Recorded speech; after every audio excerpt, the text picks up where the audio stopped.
Hello, আমি তোমাদের সবার প্রিয় সুশি। তো আজকে কোনো ফানি ভিডিও করছি না। আজকে একটা কথা, খুব খারাপ কথা তোমাদের সঙ্গে শেয়ার করতে চাই।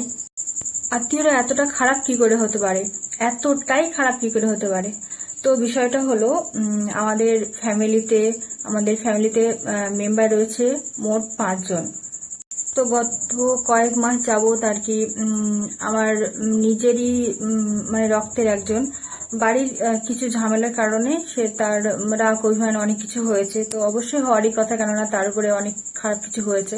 তো সে রাগ অভিমান করে সে আমার একজন আত্মীয়ের বাড়িতেই আছেন।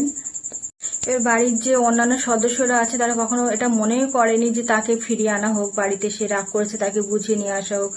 উপরন্তু তার নামে আরো নানান রকম কুকথা বলেছে।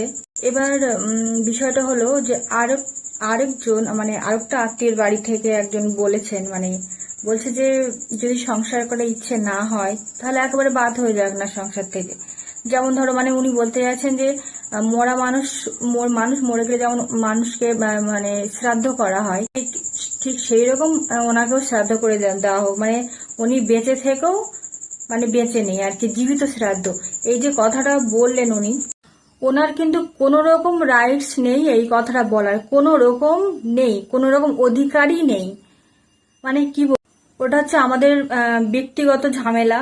তো আমরা যারা রয়েছি তারা নিজেরা মিটিয়ে নিতে পারবো বিষয়টা। আমাদের কোনো সমস্যা হচ্ছে না, বা সমস্যা হলে যেটা আমরা মিটিয়ে নেবো। কিন্তু বিষয়টা হচ্ছে, তুমি আত্মীয় হয়ে তুমি আত্মীয়ের মতো থাকো, তুমি আমাদের সংসারে নাক গলাচ্ছ কেন ভাই? তুমি আমাদের সংসারে নাক গলাচ্ছ কেন? তুমি এ কথাটা বলার কে যে শ্রাদ্ধ করে দাও? সেই মানুষটা তো বেঁচে আছে। এত নগণ্য, এত জঘন্য মানুষ কি করে হতে পারে? এত জঘন্য যে সে অনেকে বলে যে না ঠিক আছে চলো সবাই মিলে যাই, বুঝিয়ে বাজিয়ে নিয়ে আসি তাকে। না, বলছে শ্রাদ্ধ করে দেবে।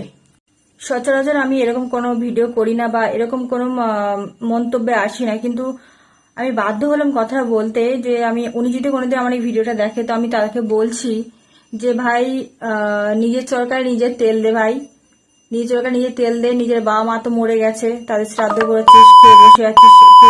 সরি, ওনাদের বয়স হয়ে গেছিল, তার জন্য ওরা মরে গেছেন। তো এখন নিজেদেরকে নিয়ে ভাব।